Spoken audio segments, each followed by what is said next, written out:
Hello and welcome to today's webinar. I am Elio Chemwena with Gateway Academy and I will be your moderator for today's session. I want to thank you for making time to join us and I look forward to your engagement throughout the hour. I also want to thank the CGAP team for hosting this session. Today I am joined by a team of 3 panelists from whom you will be hearing from. The question guiding our session today is, how does Gateway facilitate partnerships with financial inclusion providers? In this webinar, we will focus on the supply side.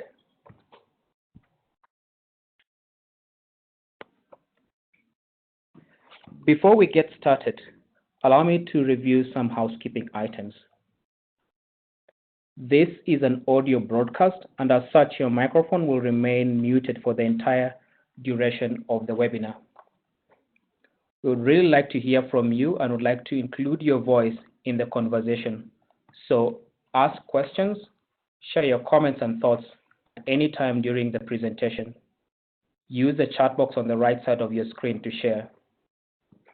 Remember to select all participants when sending your question. This webinar is being recorded and the recording will be emailed to all attendees and registrants. At this point, allow me to introduce our panelists. We are joined by Mr. Martin Bayer, who is the Associate Director for Public Sector Programs and Digital Learning at Strathmore University Business School. We are also joined by Mukami Wanjoy, who is the Head of Partnerships and Development and Engagement at Strathmore University Business School. Also joined by Mr. Tom Sinclair, who is a Senior Operations Officer and Gateway Academy Team Lead at CGAP. And I'm Elio Chemwena, who is your moderator.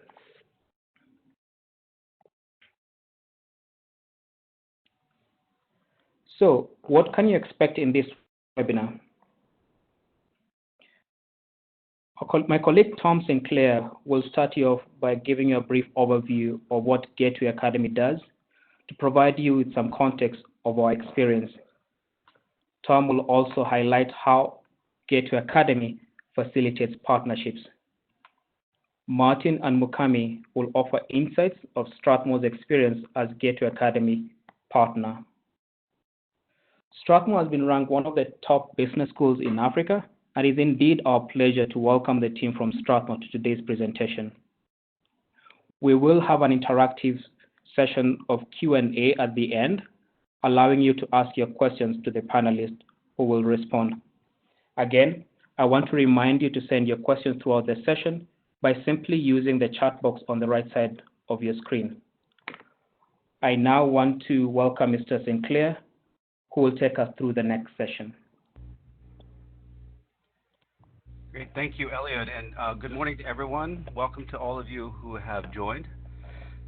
This is our first in a series of 3 Gateway Academy webinars focused on partners in development. And our next webinar will be on partnerships with financial service providers. And our third will address how we partnered with a vendor consortium to build Gateway Academy.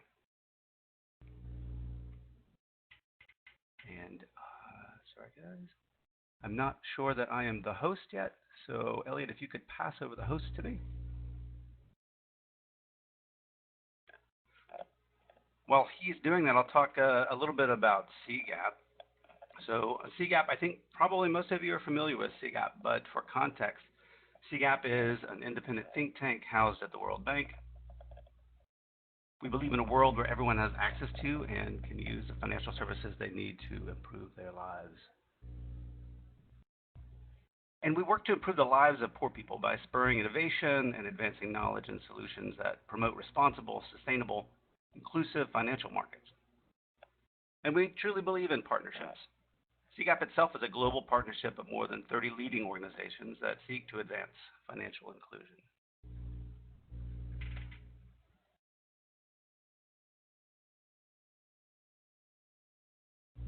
So what is Gateway Academy? Gateway Academy is an innovative learning project within CGAP.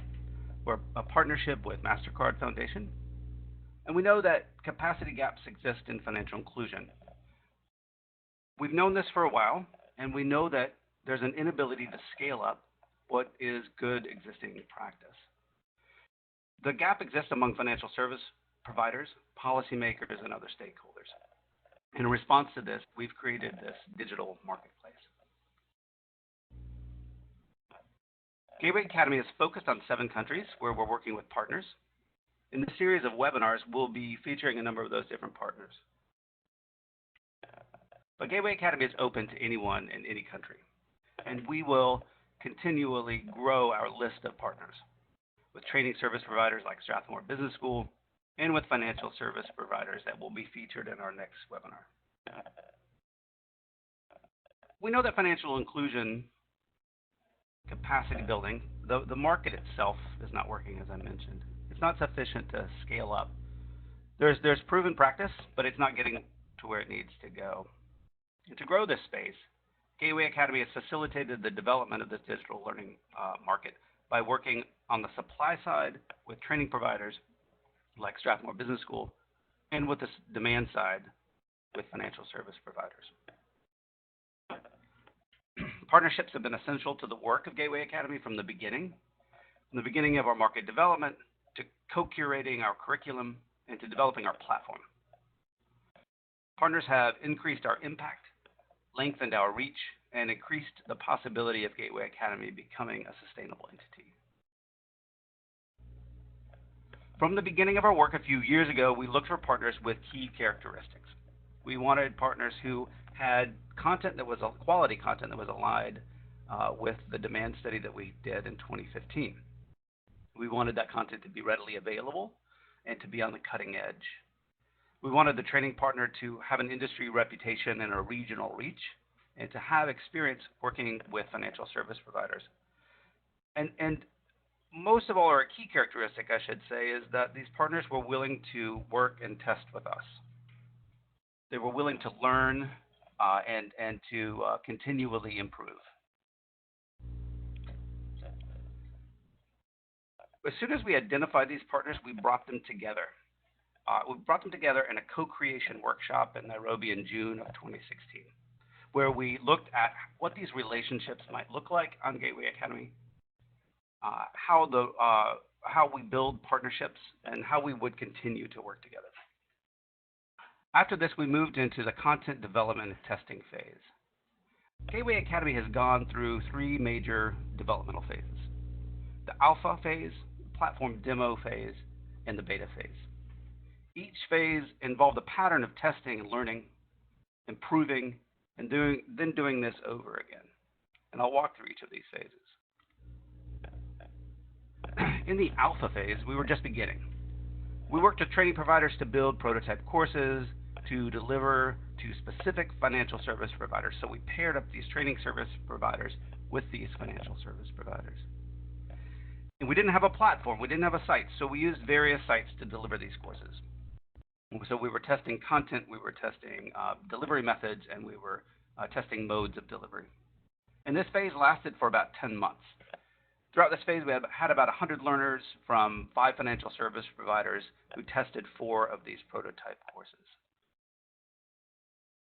The demo phase overlapped with the alpha phase, and in the demo phase, we tested out our newly built digital learning platform. We made improvements and upgrades to 3 of the 4 alpha courses, and then we moved them onto the new site. And here we had about 100 new learners from 8 different financial service providers in 5 countries test these courses. And we learned a lot, and we went back and improved the site, and we improved the courses. And at the end of the alpha and demo phases, we brought our partners together for a workshop where we continued to co-create and co-curate. We looked at how this new digital learning platform and the content we built fit into the reality of the workings of our financial service providers. How could this play out day to day? What does this look like in your institution? We developed learning journeys together. We learned about training budgets and approval processes, very insider knowledge that helped us. And we developed a path forward to continued partnership. We're now in our beta phase, and over the last year, we've trained about 300 staff in fully developed digital courses. We've continued to build out and enhance our site functionality, and we continue to build out our pipeline of content. We've moved into the phase where we are now fee-based, and we have begun to offer tiered packages of courses as of September. Currently working with 5 training service providers who have developed content for the site. Axion, our colleagues at CGAP, the Helix Institute of Digital Finance, PHB, and Strathmore Business School, who are, of course, our panelists today. We've been working with Strathmore from the beginning, and we've had a very successful partnership. They are currently running the Leadership and Financial Inclusion course. We've learned a great deal through this process, and I now want to hand it over to Martin Mbaya of Strathmore, who will share some of those insights with us.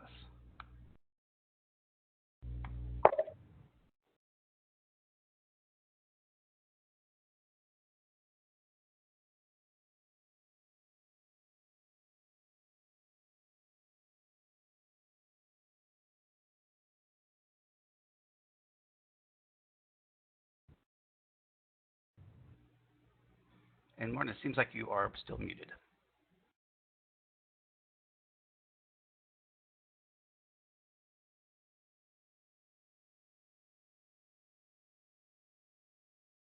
The Associate Director for Digitization, and a member of faculty in public policy at Strathmore, and also an entrepreneur. Great. Greetings, everyone. My name is Mukami Wenjohe, and I'm the Head of Partnerships, Engagement, and Development at Strathmore Business School. I'm also a graduate student in public policy at SBS and an entrepreneur. We are delighted to be part of this conversation on partnership, reflecting on our experience with Gateway Academy. Today, we are going to take you through our experience at Strathmore working with Gateway Academy. And there are 4 distinct perspectives we'd like to cover. We'd like to give you some context. Who are we at Strathmore, building on what Eliud had shared earlier, and why were we interested in digital learning and working with Gateway. We shall provide some specific context on the Gateway Academy project, but also share a little bit about the impact it has had in our academic programs by mentioning the Hewani project in our MBA, Masters in Business Administration program. We shall share insights with you that we gained from engaging in this project and how some of those insights are influencing our trajectory as an institution. And finally, we shall mention 2 distinct opportunities we see as we move forward in our partnership with Gateway Academy and various other actors we have encountered along the way.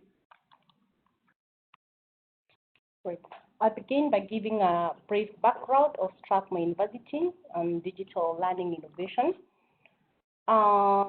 Strathmore Business School, which has been in existence over a decade of leadership and development, began through Strathmore University, which began as a school in 1961. Strathmore University has been in existence for 51 years now. Strathmore Business School is one of the schools and faculties, one of the 10 schools and faculties that Strathmore University has developed so far. We are the leading university in Kenya and the 3rd leading university in Africa. We have an East African footprint. We have presence in Tanzania, Rwanda, and Uganda. By extension, we have a presence in Ghana, Zambia, Senegal, Malawi, through partnerships with other projects, with other partners where we are implementing projects together in partnerships.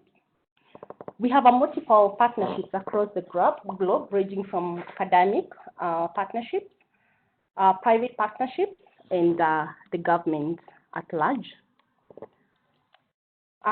Strathmore Business School endeavors to transform leadership in Africa by influencing leadership of public and private sectors in the continent and embracing the sustainable development goals.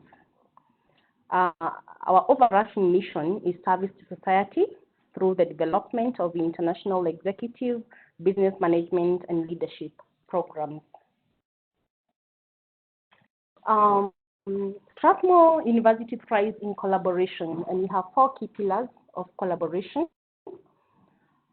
One of the key pillars in collaboration in the age of new economy, we are an incubation ground for entrepreneurs and new industries in our country and in Africa. Strathmore also is a great enabler in collaboration, an enabler of knowledge and innovation in the age of knowledge economy. We are also a platform at Strathmore where information circulation happens as a hub of business knowledge and business network, where we facilitate exchange of knowledge among the stakeholders. And finally, we are a source of interdisciplinary knowledge creation and regional economic development. Those are our main four pillars of collaboration. Over to you, Martin. Thank you, Mokami. In an age of innovation, and most pointedly with the advent of massive open online courses, MOOCs, about half a decade ago, Strathmore has appreciated that digital learning is a global innovation. Today, we've got very many strong brands, primarily out of North America, spanning the globe, like Coursera, edX. Right here on the African continent, we have the African Management Initiative that aspires to train 1 million managers over a period of a decade or less. We've got the African Virtual University that has provided linkages between traditional African universities and global counterparts to ensure learning can happen in an online environment. And we hear of technologies like Moodle, which we use internally at Strathmore for our e-learning platform, OpenEdX, Canvas. And in the presence of all these different innovations and technologies, we figured at Strathmore that we needed to be a player in the space. We've partnered with various companies. A notable one is Mark Infosys Limited in trying to strengthen and show up our expertise. And one of the innovations we've come up with at the business school is Hewani, which is a learning platform that we used in the alpha phase of the project, where Tom mentioned earlier that on the effort we had tried to use existing platforms. At Strathmore, digital learning is a strategic priority. In that same period that MOOCs have existed, we've actively been focusing establishing an e-learning framework within the university. It takes into account online learning and blended learning. We treat blended learning as the continuum between online and face-to-face learning. And as an institution, our strategic focus has primarily been on blended learning. We are also very systematic in how we approach digital learning.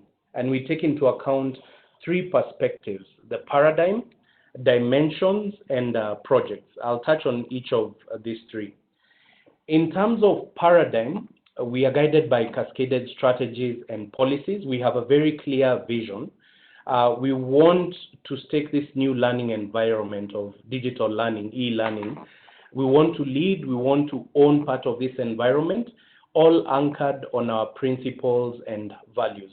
We have our university statutes, of which number 43 specifically touches on e-learning. We have an internal e-learning policy in various stages of development. As a university, we have established a draft digital learning framework, which guides all our various activities. And the Department of Digital Learning, where I am based in the business school, borrows quite heavily from this framework. And finally, we link directly into the standards of the regulator in the country, the Commission on University Education, regarding online distance and e-learning. In certain instances, policy leads innovation, and in others, innovation leads policy, but we have embraced this paradigm quite strongly. In the context of beyond paradigm, I talked of dimensions. We take into account 4 things: achievements, plans, execution, and lessons. In achievements, we take into account outputs and outcomes of this digital learning paradigm I shared earlier. In terms of planning, we are very careful in organizing resources based on a clear timeline and a budget to achieve a desired objective. In terms of execution, we implement through clearly and carefully designed projects and programs. And finally, for lessons, we are research-driven. We take into account critical feedback, and we try to make sure we incorporate those in all our interactions. I'd like to touch a little bit on projects, and we'll take you through both the Gateway Academy project and speak a little bit of our internal academic efforts. All our projects are executed through programmatic themes. As a university, in terms of capacity development, we take into account traditional academic training through our degree programs, diploma programs, etc. And in that particular instance, I'll share a little bit later about our Hewani eLearning platform and some of the efforts we are undertaking for our graduate students in the Masters in Business Administration.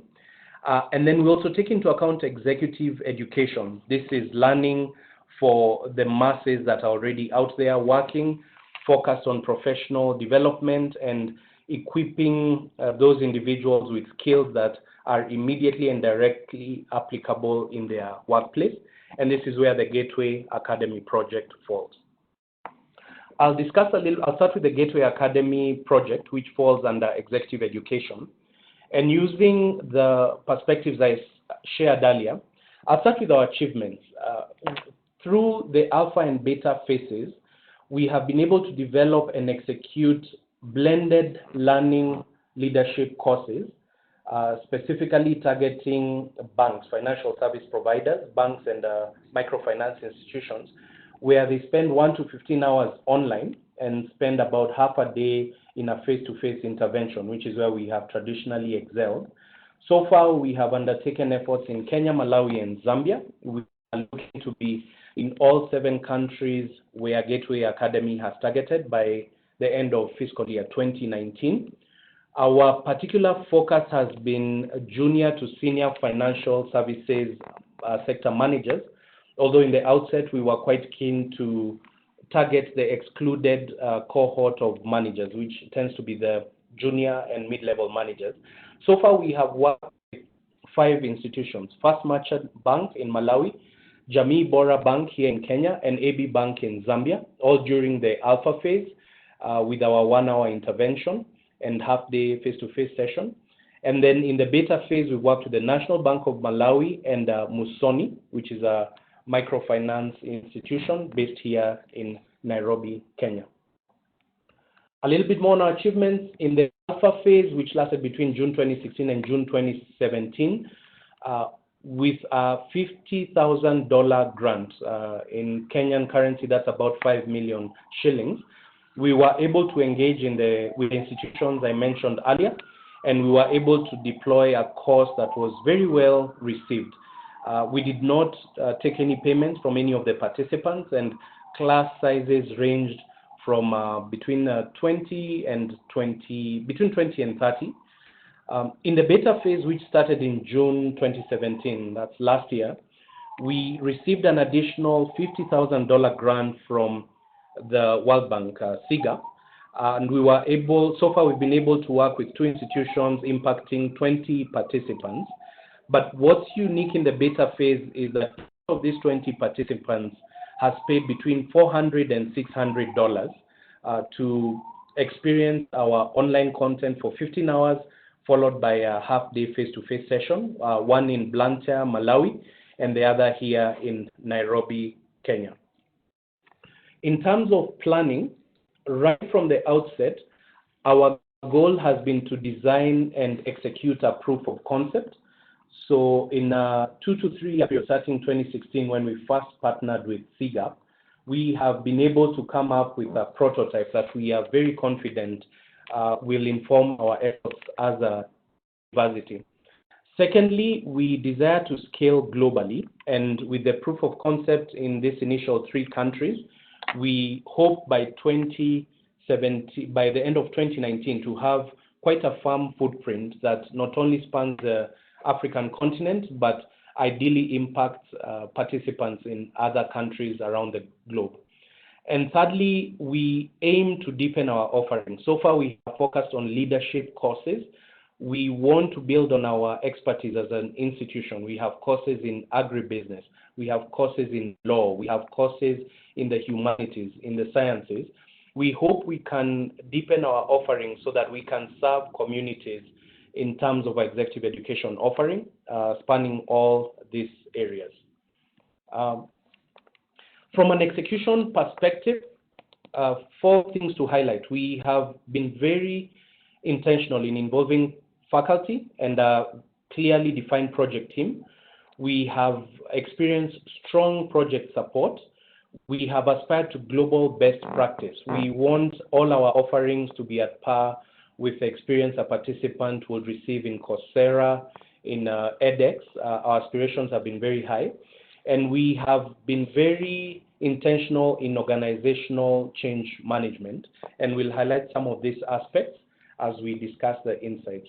Just to give you a little bit of perspective on the project team and partners, the specific group that has focused on this effort is led by our Executive Dean, Dr. George Njenga, who from the outset has been the project director and essentially operated as a sponsor. Myself as the project manager and researcher, which has required quite a bit of entrepreneurial skills to see an idea off from scratch, all the different perspectives. We have subject matter experts. We've been privileged to work with Dr. Patricia Murugami, Mr. Thomas Mundia, who have excelled in our Kenyan market and strong brand names, both in the region and to some extent across the continent.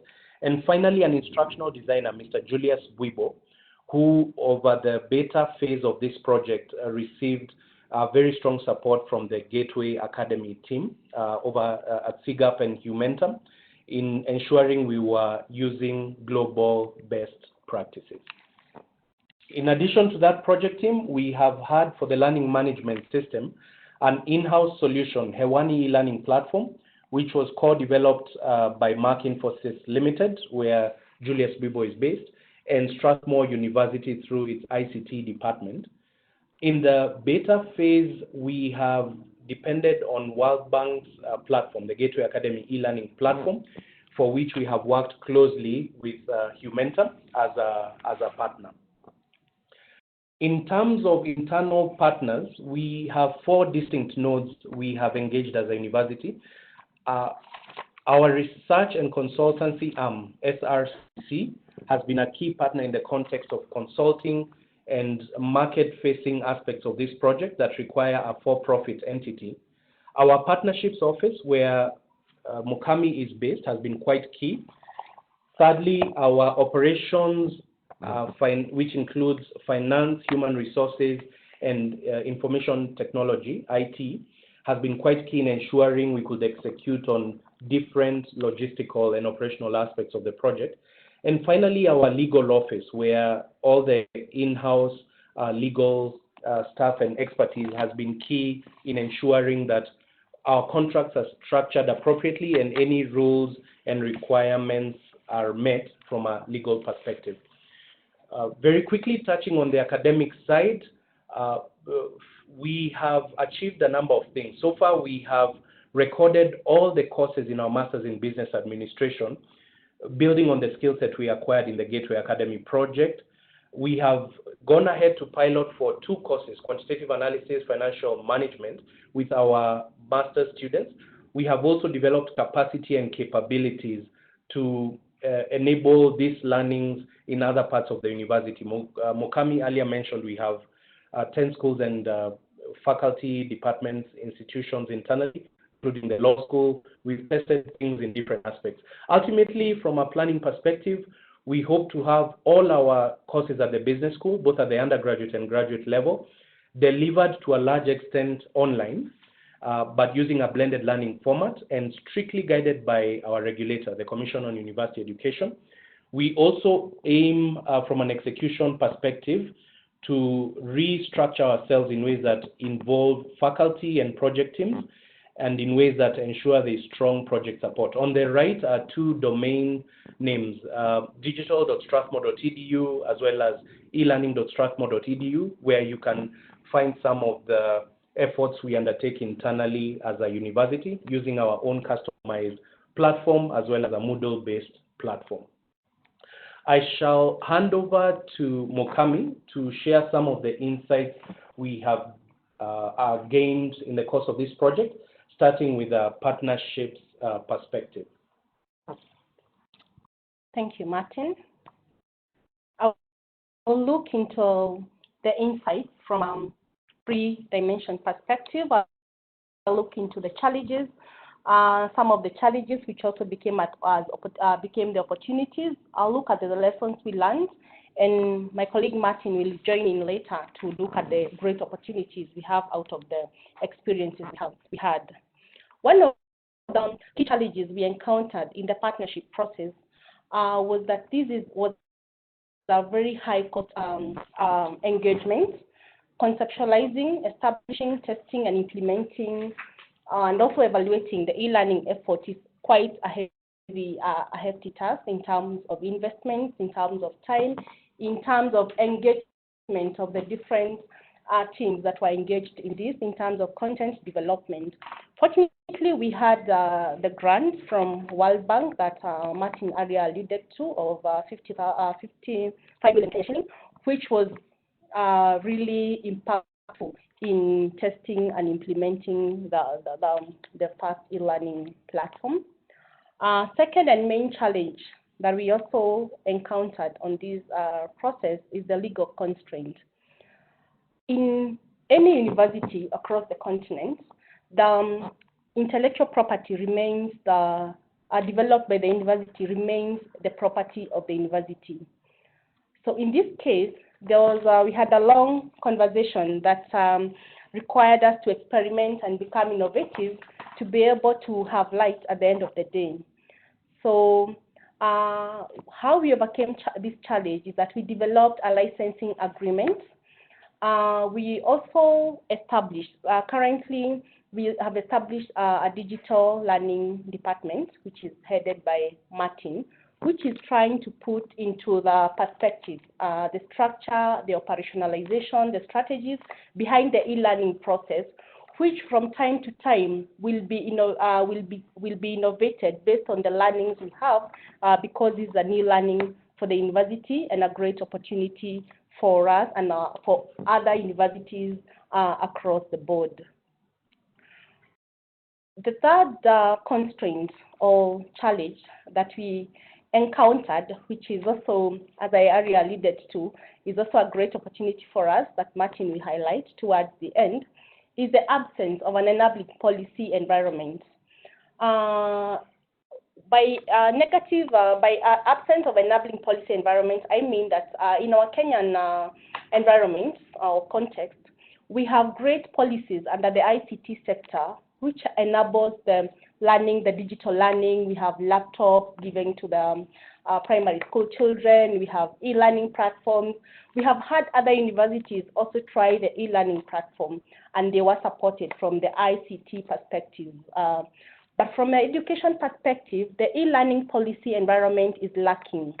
As you can see from the photo there, we're already engaging the government. This is a photo recently when the Kenyan president, His Excellency Uhuru Kenyatta, visited Strathmore University and was speaking to 1,000 entrepreneurs or SMEs. And we are looking at policy development around the SME capacity building. So this being a challenge, we are seeing collaborations with the government and other institutions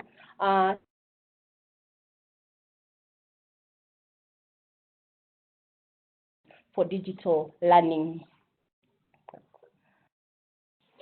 From the lessons perspective, we had great lessons to learn. As you can see the photo there, they are only not people having fun and having meals, but that's a review meeting.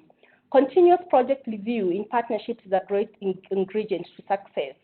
There was a review after every, say, a month, where we had different teams from all the partners represented, sat in a table and agreed what's the way forward, what do we need to review, what do we need to improve, what is the way forward out of the challenges we encountered, and this was a great ingredient to success in this process.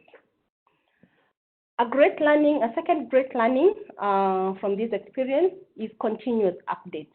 Continuous update in this sense, I mean the online platform, most cases can become obsolete, or it can become the right term to use probably would be obsolete, because it remains the same content over the years.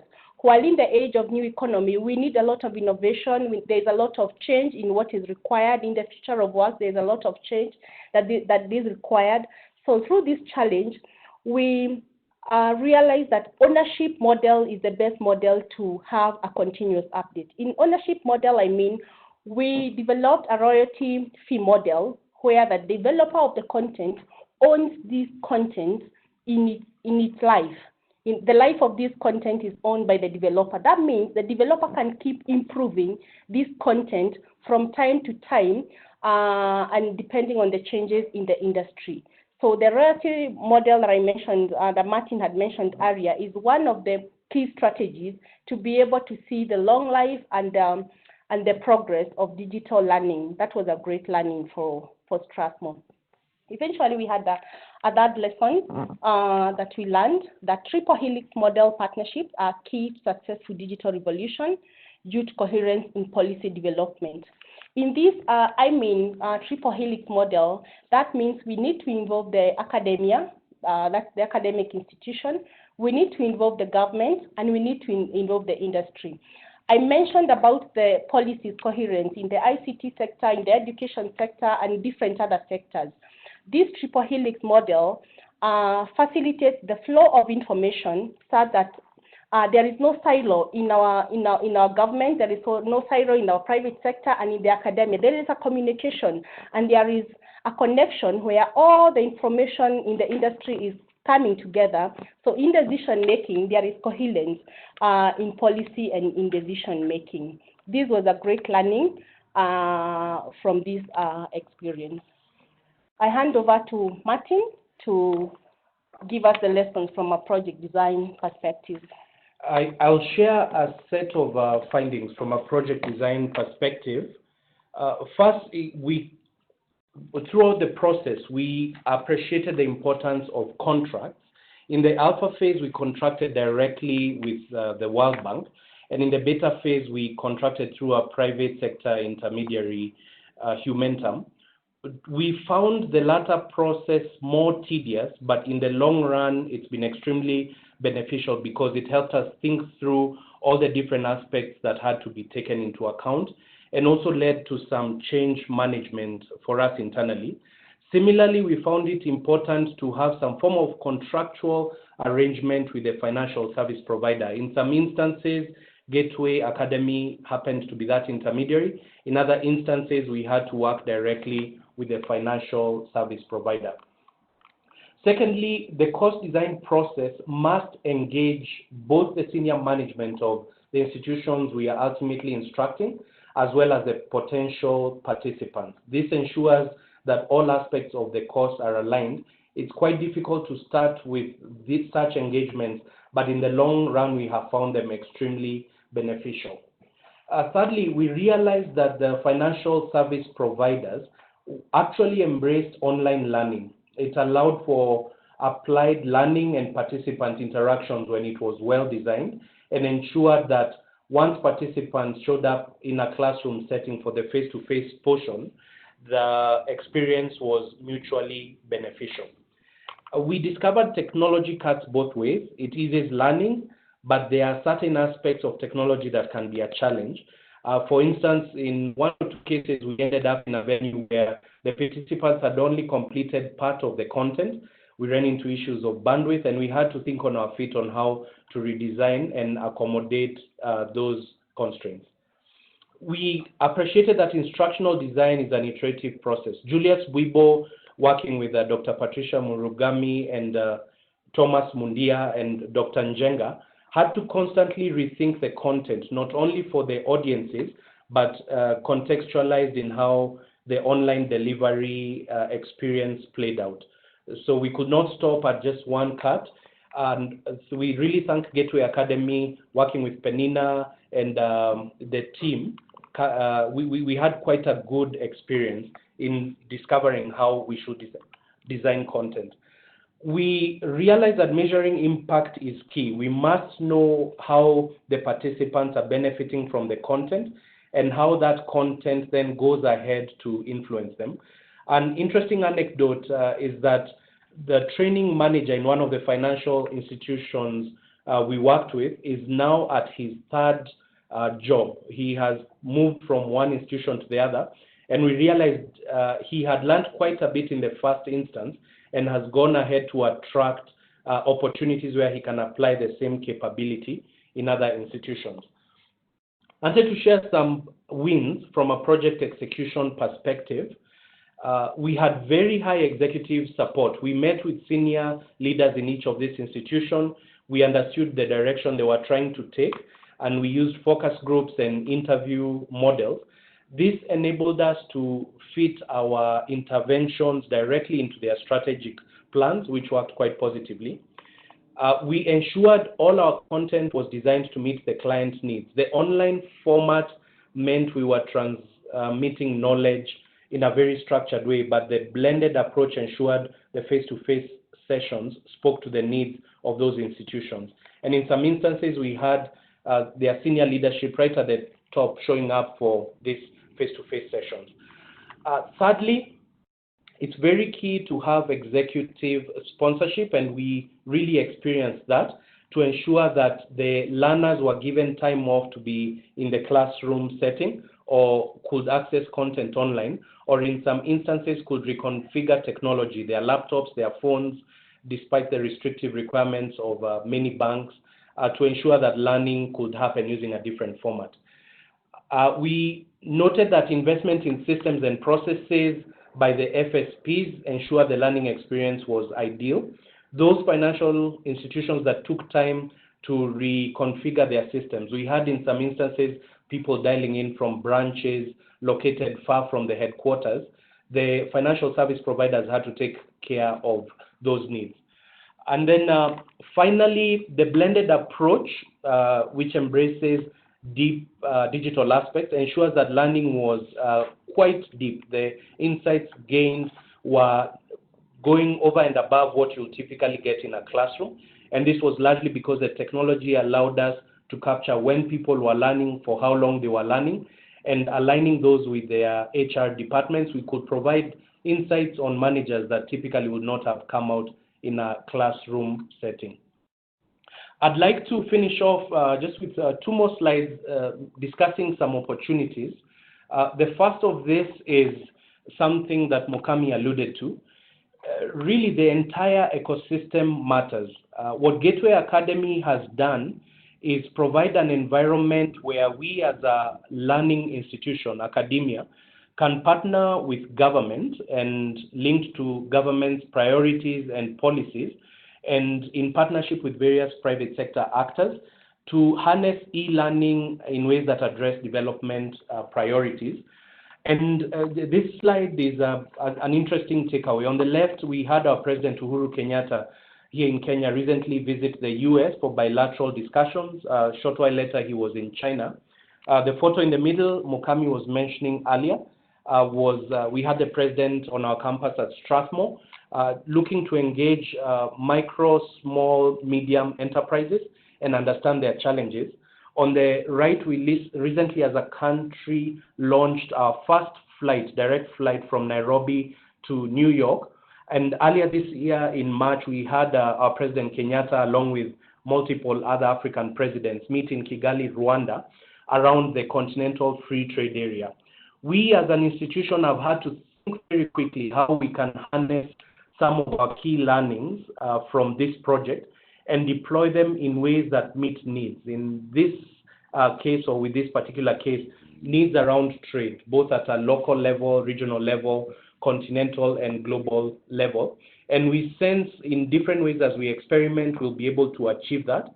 We've got various conversations going on within the UN system, UNHCR, UNCTAD, which is involved in trade, the prior involved in aspects of training and the needs of learning among refugees. And we sense that with an appropriate enabling policy environment, we can do a lot.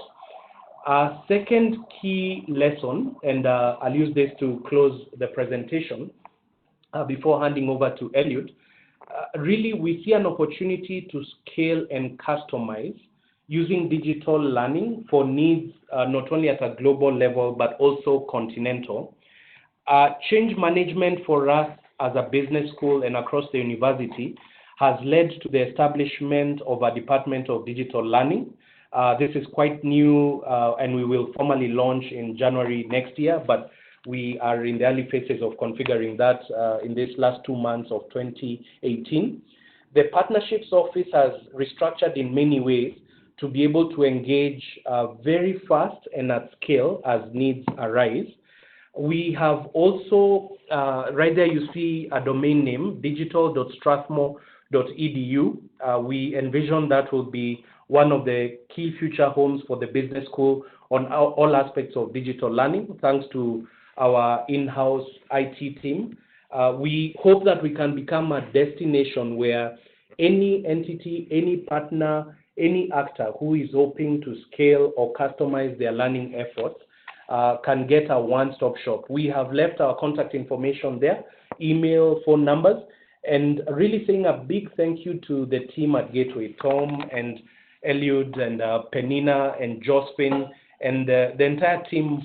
You have enabled for Strathmore opportunities that would have taken us a much longer duration to get to. With that, I'll hand back to Eliud Chemweno to facilitate the remaining portion of the session.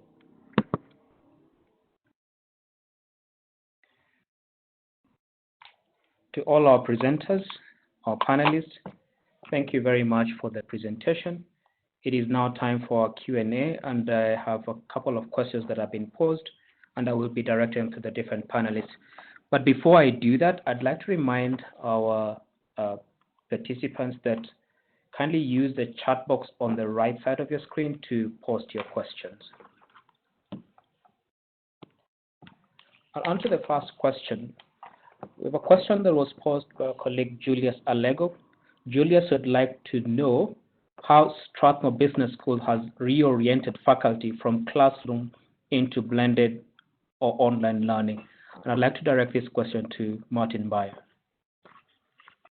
Thank you, Eliud. Julius, that's a fantastic question.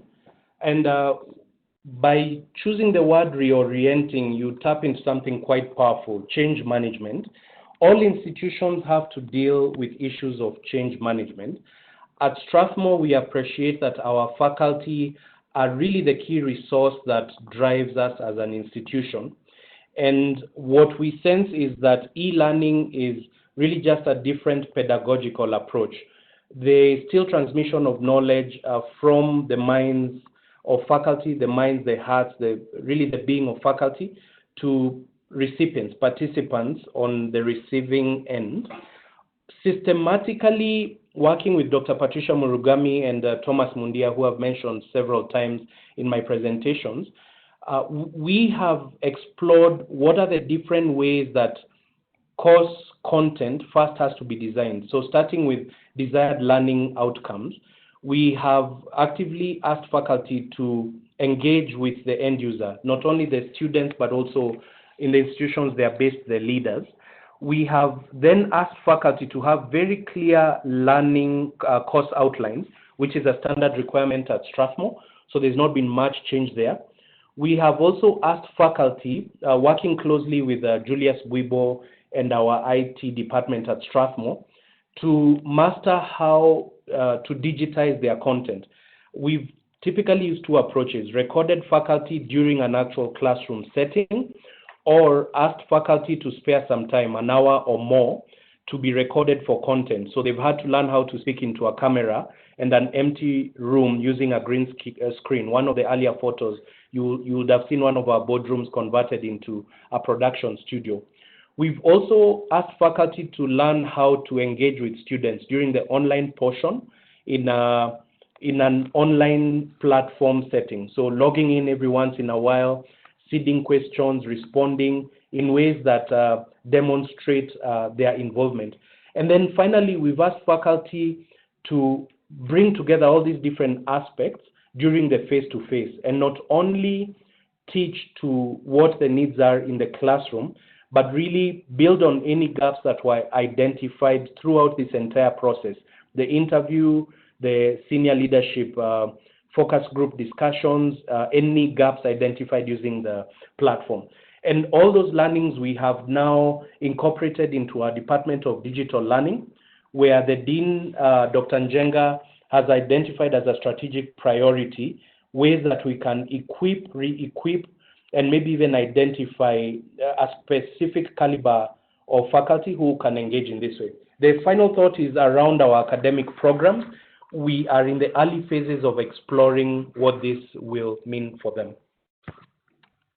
Thank you very much, Martin, for that detailed response.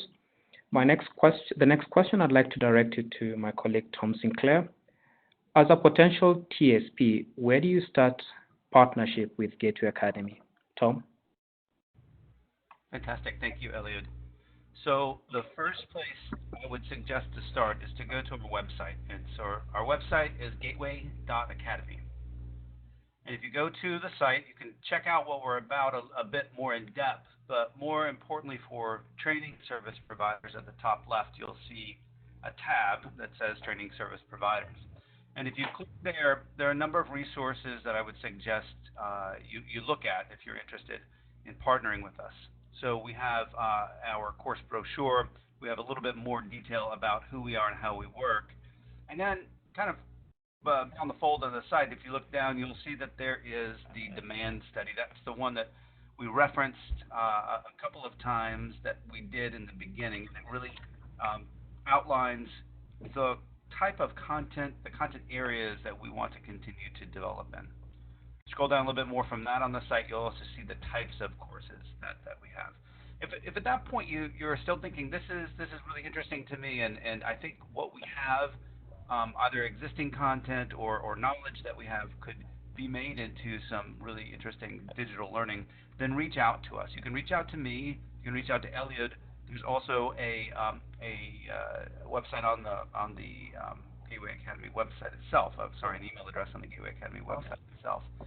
So either of those, and we will direct you to the right spot, and we can begin a conversation. And we usually begin that conversation with thinking about content and how it fits with what we're doing, thinking about how what you might do fits with our business model, and then how what we offer fits with your business model.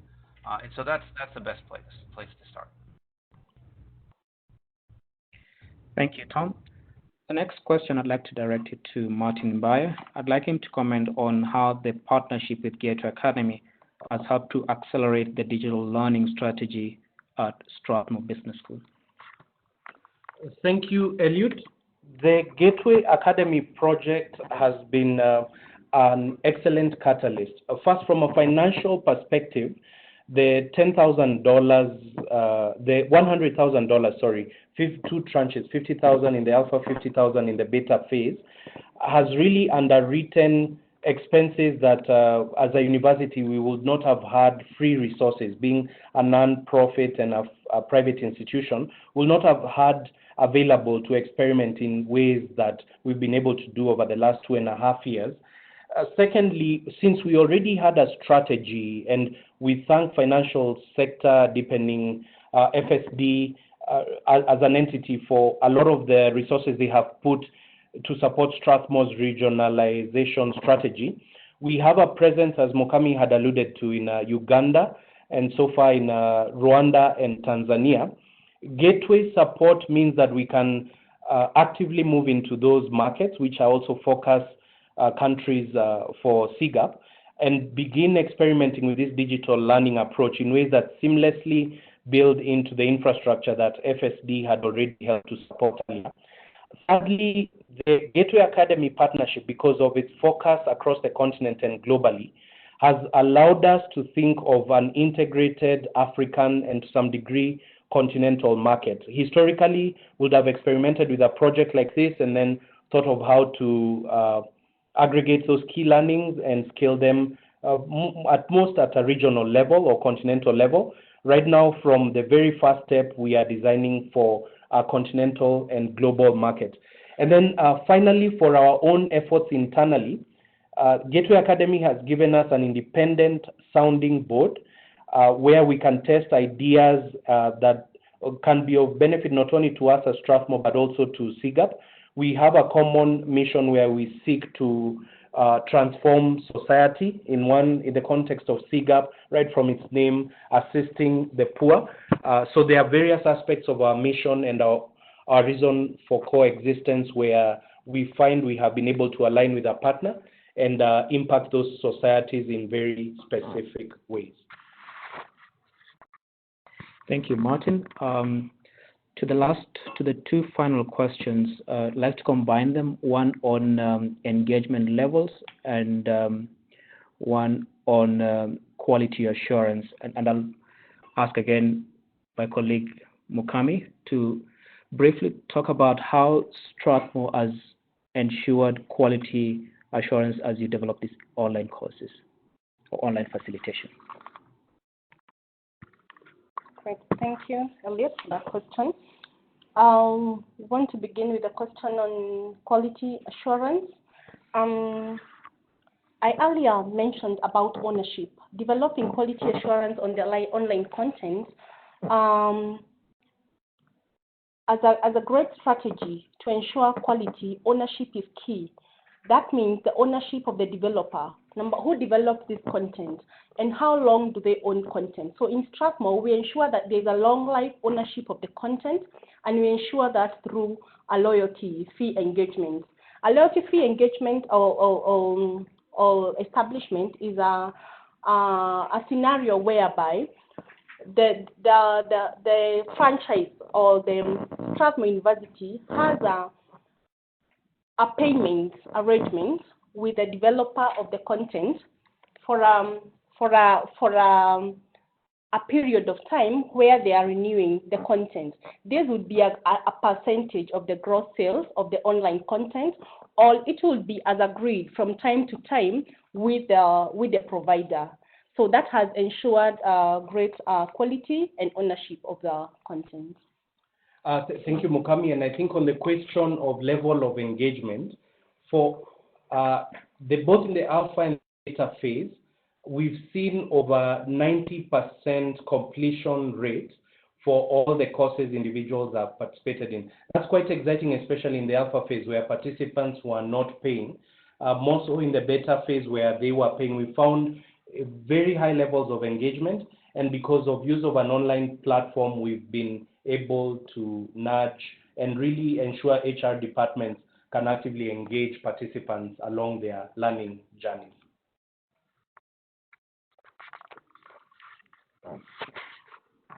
Thank you all to our colleagues and those who posed the questions. Thank you to the panelists. That is all the time we had for questions. And in summary, today we've looked at an example of how Gateway Academy is partnering with training service providers like Strathmore Business School to meet the learning and development needs of financial institutions. I want to thank you all for your engagement. Please look out for a follow-up email with webinar recording. I also like to welcome you to visit our website, gateway.academy, to view our courses and try a demo. On behalf of our panelists, as well as the team at CGAP, thank you for joining us and taking time to view our presentation. My name is Elliot Chemweno. Have a great day.